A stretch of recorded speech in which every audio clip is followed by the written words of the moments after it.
فرماتے ہیں سورج بھی چمک رہا ہے اور رب کی عبادت کا ذوق بھی پورے زور پہ، میں سجدہ کروں تو پھر میرا اٹھانے کو جی نہ چاہے۔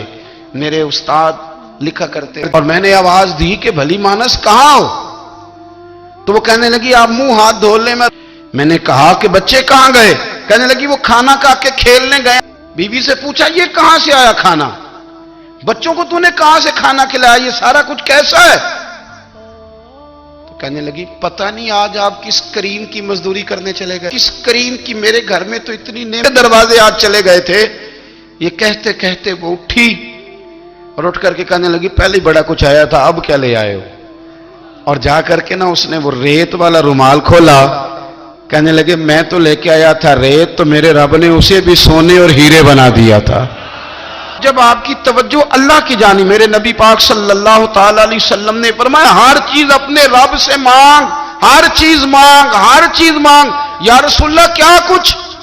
میرے محبوب نے فرمایا تیرے گھر میں نمک بھی ختم ہو جائے تو وہ بھی اپنے رب سے مانگا کر، تو مانگنا وہ تجھے دے گا، تو اس کی بارگاہ میں کشکول طلب دراز تو کرنا۔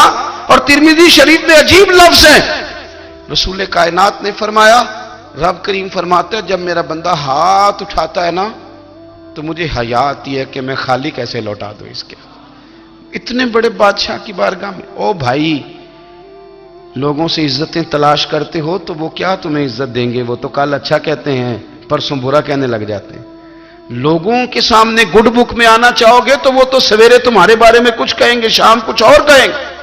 اپنی روحانی زندگی آباد کریں، اپنے مسلح کو وقت دیں، اور دنیا سے چھپ کر اس موبائل کو بند کر کے اور اپنے آپ سے بھی چھپ کے اور تنہا ہو کے چھپا کے سارا کچھ اپنے آنسو اپنے رب کی بارگاہ میں پیش کریں، اس کے حضور حاضری دیں۔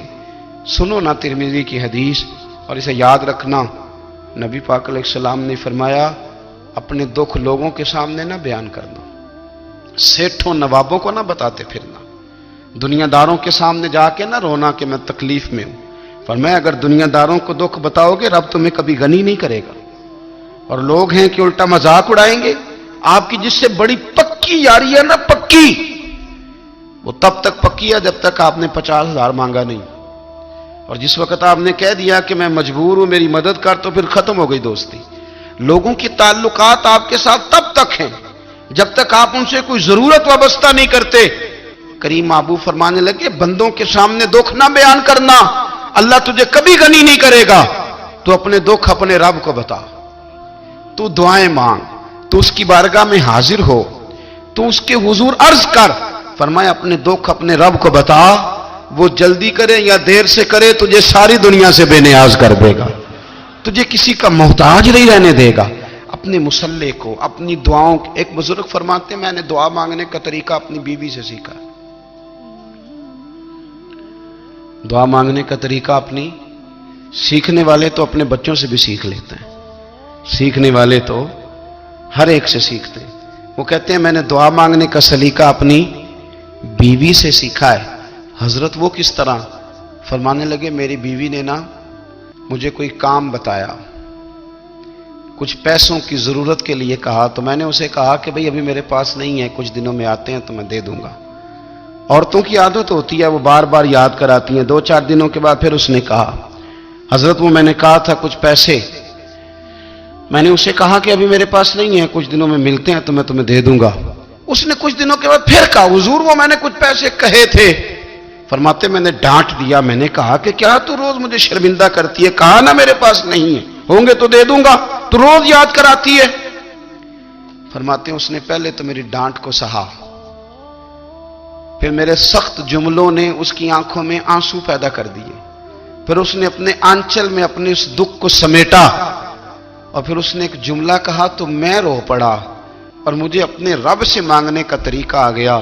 مجھے کہنے لگی حضرت جی آپ نے ڈانٹ دیا میں نے سہ لیا، پر آپ ہی میرے شوہر ہیں، بتائیں نا آپ سے نہ کہوں تو میں کس سے جا کے کہوں۔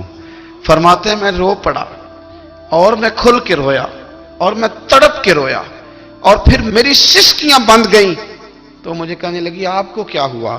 میں نے کہا مجھے بھی دعا مانگنی آ گئی ہے، جب میں اسے کہوں گا نا اللہ تو ہی میرا رب ہے، میں تجھ سے نہ کہوں تو میں کس سے جا کے کہوں۔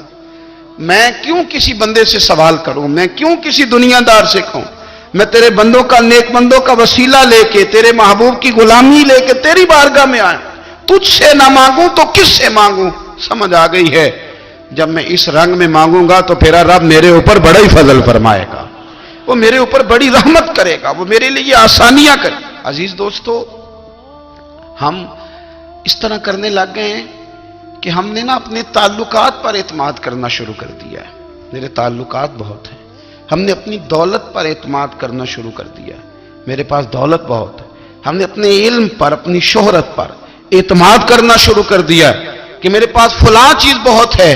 یاد رکھنا، جب بے نیاز اپنی صفت بے نیازی دکھاتا ہے تو بڑی بڑی دولتوں والے مجبور نظر آتے ہیں۔ بھائیو، جب انسان کا رشتہ اپنے مالک کے ساتھ ہوتا ہے پھر تو غم بھی کچھ نہیں کہتے، پریشانیاں بھی کچھ نہیں کہتی، پھر تو زندگی صبر والی، پھر تو زندگی توکل والی، پھر تو زندگی بھروسے والی، پھر انسان اپنے آپ کو رسوا نہیں کرتا، دنیا داروں سے امیدیں اس کی ختم ہو جاتی، امیدیں اللہ رسول سے لگا لیتا ہے، مضبوط ہو جاتا ہے، مضبوط، طاقتور ہو جاتا ہے، خوددار ہو جاتا ہے، باوقار باعزت ہو جاتا ہے۔ حضرت بہلول دانا رحمت اللہ علیہ بیٹھے تھے تو ہارون رشید حج کر کے آ رہا تھا، تو رستے میں حضرت شیخ سے ملاقات ہو گئی تو السلام علیکم کے بعد کہنے لگا، حضور کوئی حکم ہو تو بتائیے گا۔